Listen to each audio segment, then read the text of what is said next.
पहला PSI राग को सस्पेंड किया था, बाकी तो बोलता हूँ कि DCP रैंक के नीचे से सब जितने भी ऑफिसर या पुलिसकर्मी हैं सब ऊपर वाले को घुमा देते हैं। हमारे कार्यकर्ता के सामने PSI राग को बोलता है कि मैं बांग्लादेशी हूँ, कोई डॉक्यूमेंट्स नहीं है, उनको कार्रवाई करना चाहिए था, लेकिन उन्होंने कार्रवाई न करके और बांग्लादेशी को फरार कर दिया गया। PSI राग के खिलाफ में मेरे पास सारे एविडेंस हैं। जो कॉन्ट्रैक्टर है वो कॉन्ट्रैक्टर का API दत्ता पाटिल का साठगांठ है।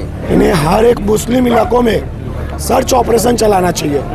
कई घुसपैठिए आके हमारे घर में बैठे हुए हैं, मुस्लिम ही उन्हें स्नेह देते हैं। नमस्कार, मैं सचिन दीक्षित इस वक्त मैं खड़ा हूँ ठीक उस कार्यालय के बाहर जहां आप देख सकते हैं पुलिस स्टेशन है और ACP जी का कार्यालय है। उनके ठीक सामने तुलिन पोल्यूशन के हद में आने वाला वहाँ पर एक बांग्लादेशी, इनका कहना है अरुण जी का कि उसे पहचान कर उन्होंने एक पुलिस के पास भेजा था।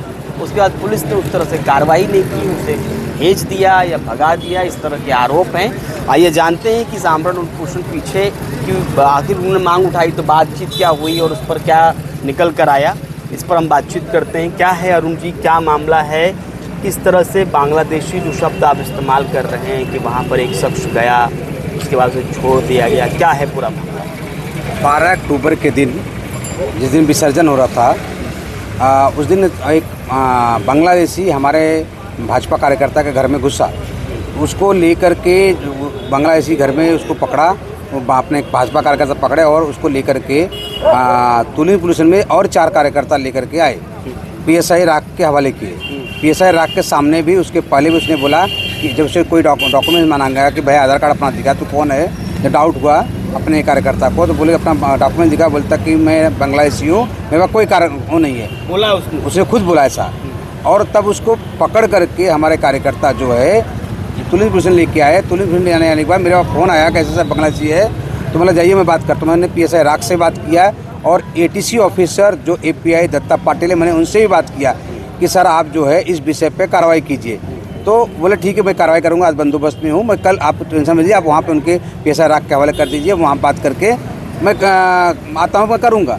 तो PSI अपना राग साहब जो है के हवाले किया गया। उसके सामने भी हमारे कार्यकर्ता के सामने PSI राग को बोलता है कि मैं बांग्लादेशी हूँ और मेरे पास कोई डॉक्यूमेंट्स नहीं है। तो इस बात पे लेकर के जब उसके हवाले कर PSI राग के हवाले कर दिया गया तो फिर उनको कार्रवाई करना चाहिए था, लेकिन उन्होंने कार्रवाई न करके उसको 2 घंटे के बाद छोड़ दिए। अब उनको छोड़ने का कारण ये था कि क्योंकि जो कॉन्ट्रैक्टर है वो कॉन्ट्रैक्टर का API दत्ता पाटिल का साठगांठ है, वो लोगों में पहचान है, मतलब OT पर काम करते पुलिस की जो कॉन्ट्रैक्टर था, और कॉन्ट्रैक्टर के अंडर में वो बांग्लादेशी काम करता था। अब कॉन्ट्रैक्टर के ऊपर कोई कार्रवाई नहीं किया गया। उस बिल्डिंग में जो रूम बांग्ला में रहता था, रूम में रहता था, वो उस रूम के ओनर के ऊपर भी कोई कार्रवाई नहीं हुआ और बांग्लादेशी को फरार कर दिया गया PSI राग के माध्यम से। तो फिर जब मैं इस बात को लेकर के 14 अक्टूबर से इस विषय पर उनसे बात कर रहा हूँ, बात करते 8 दिसंबर बीत गया, हमको बोलते हाँ कर रहा हूँ घुमा रहे हैं। तो मैं 9 दिसंबर को 8 दिसंबर तक घुमाए, 9 दिसंबर को हमने लेटर डाल दिया कि आप उसके ऊपर कार्रवाई कीजिए, अन्यथा मैं आमरण अनशन पर बैठ जाऊंगा। तो अभी किसी पुलिस बड़े कर्मी की तरफ से आपसे बातचीत या आपको सलाह मशवरा या आपसे कहा गया हो कि कार्रवाई करेंगे, ऐसी कोई बात? कोई नहीं, कुछ भी नहीं, क्योंकि मैटर कैसा होता है कि PSI राग के खिलाफ में मेरे पास सारे एविडेंस हैं और PSI राग का ऑडियो रिकॉर्डिंग है। PSI राग ने आरोप लगाया कि रात के जो बांगुल थे हवलदार, उन्होंने उसको नोटिस देके छोड़े हैं, वो उसका ऑडियो रिकॉर्डिंग है। बांगुल से मैंने बात किया कि आपने नोटिस देके छोड़े क्या, बांगुल बोले थे कि मेरे पास आया नहीं वो आदमी, मैं कैसे छोड़ूंगा मेरे टाइम पे।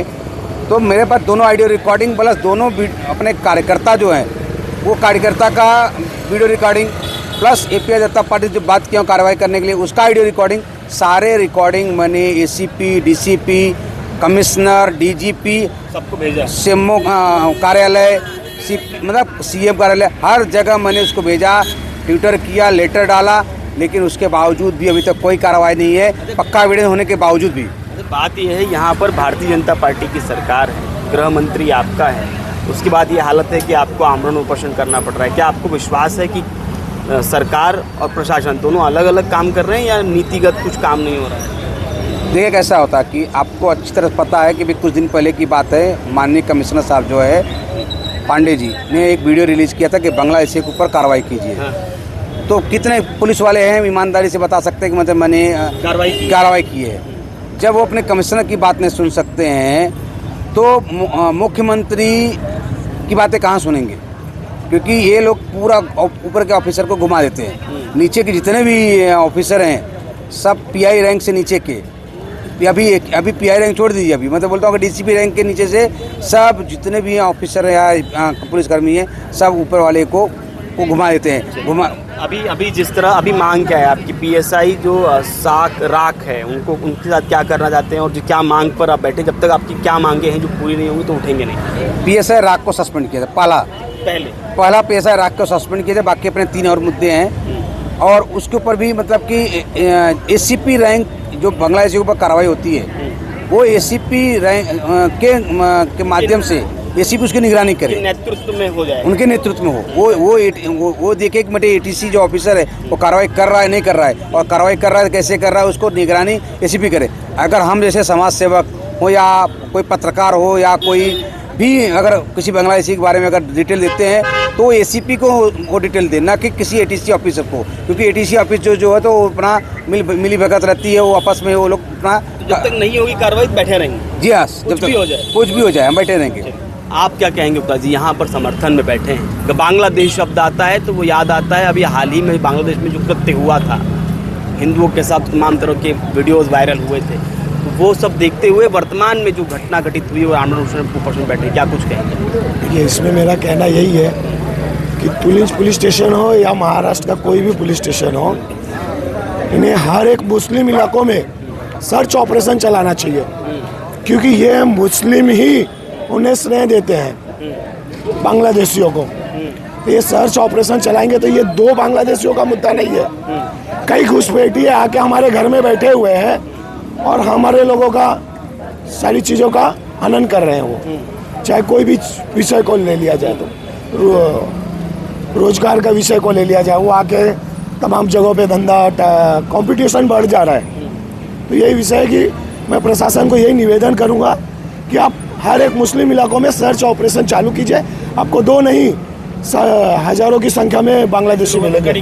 हाँ, ये थे जय श्री राम के नारे के साथ में इन्होंने साफ तौर पे कहा कि जिस तरीके से बांग्लादेशी शब्द पर और बांग्लादेशी यहाँ पर जो ऐसे रह रहे जिनके डॉक्यूमेंट नहीं है उन पर कार्रवाई की जाए, और ये कार्रवाई जब तक नहीं होगी तब तक अरुण श्रीवास्तव साफ तौर पर बैठे रहेंगे और इनका कहना है कि अंतिम क्षण तक ये मानेंगे। अब देखना ये होगा कि पुलिस इस पर कैसे इनको आश्वस्त करती है और क्या कुछ आगे कड़ी कार्रवाई करती है या सिर्फ आश्वासन देकर इन्हें शांत करती है। आज के लिए धन्यवाद।